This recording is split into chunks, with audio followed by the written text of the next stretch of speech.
मोहित बेटा, तुम अमेरिका से वापस कब लौटे? अचानक एक जानी पहचानी आवाज सुनकर घर के बाहर खड़े अपने स्कूटर की सफाई कर रहे मोहित का ध्यान भंग हुआ। अरे अंकल आप, नमस्ते अंकल, बहुत वक्त बाद इधर आना हुआ आपका।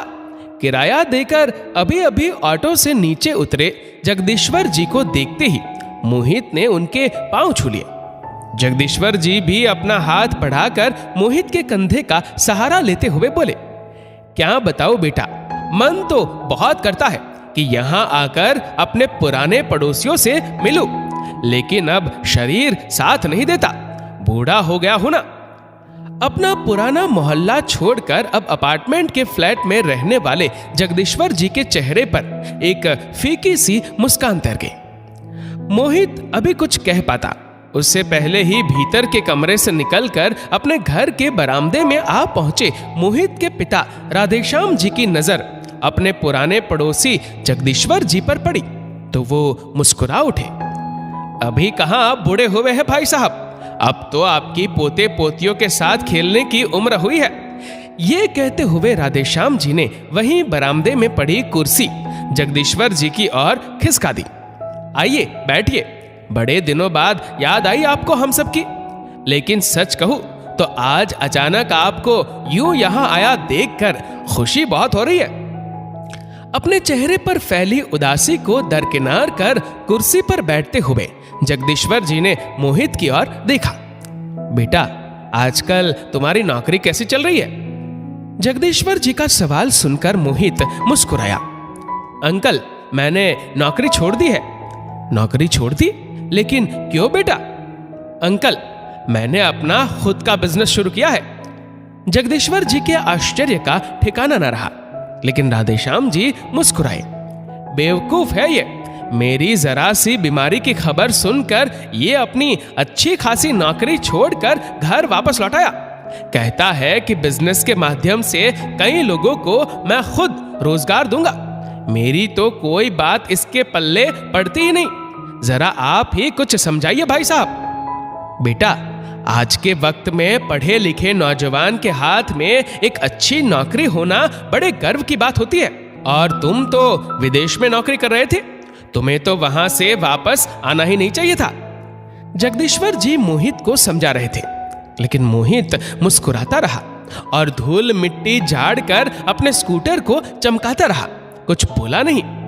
जगदीश्वर जी आगे बताने लगे, अब मेरे दोनों बेटों को ही देख लो, दोनों पढ़ लिख कर विदेश में नौकरी कर रहे हैं, तनख्वाह डॉलर में पाते हैं, ऐशो आराम की जिंदगी है उनकी, उन्हें किसी बात की कोई कमी नहीं है।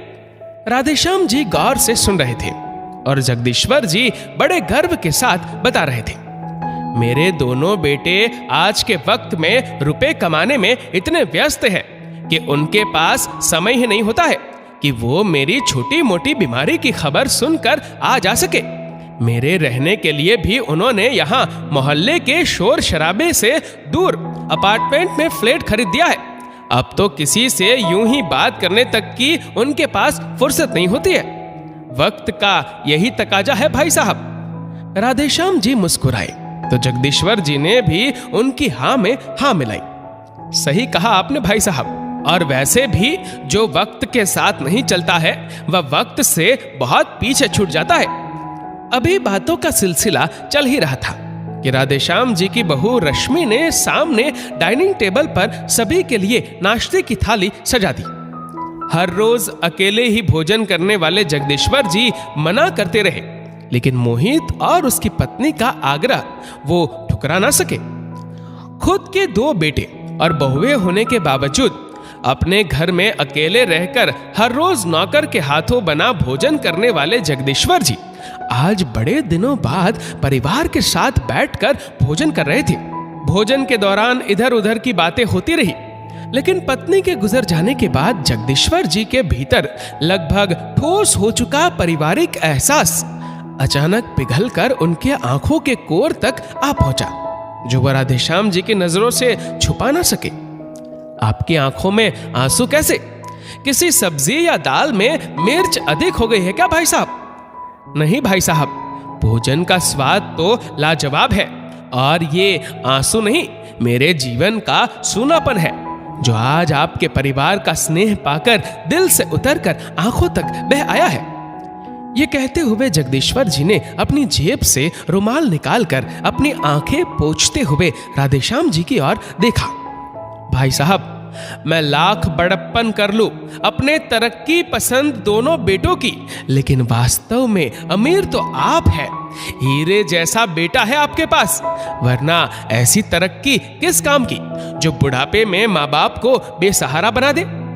अब तक अपने बच्चों की कमाई और उनकी तरक्की गिन गिन कर बता रहे जगदीश्वर जी अपने अकेलेपन को संभाल ना सके। अचानक फूट फूट कर रो पड़े। विदेश की नौकरी छोड़कर वापस आ जाने की वजह से अक्सर अपने बेटे को कोसने वाले राधेश्याम जी कभी जगदीश्वर जी की ओर तो कभी मोहित की ओर देख रहे थे, लेकिन अपनों के होते हुए भी अकेलेपन के शिकार जगदीश्वर जी को अपने शब्दों से सांत्वना देने में वो खुद को असमर्थ पा रहे थे। दोस्तों, इस वीडियो को लेकर आपकी क्या राय है नीचे कमेंट करके जरूर बताएगा। और अगर आपको वीडियो अच्छा लगा हो तो इस वीडियो को लाइक करेगा, शेयर करेगा ज्यादा से ज्यादा लोगों तक, और ऐसे ही और भी इंस्पिरेशनल वीडियोस के लिए सब्सक्राइब करें हमारे यूट्यूब चैनल को और फेसबुक पर फॉलो करें हमारे पेज को। धन्यवाद।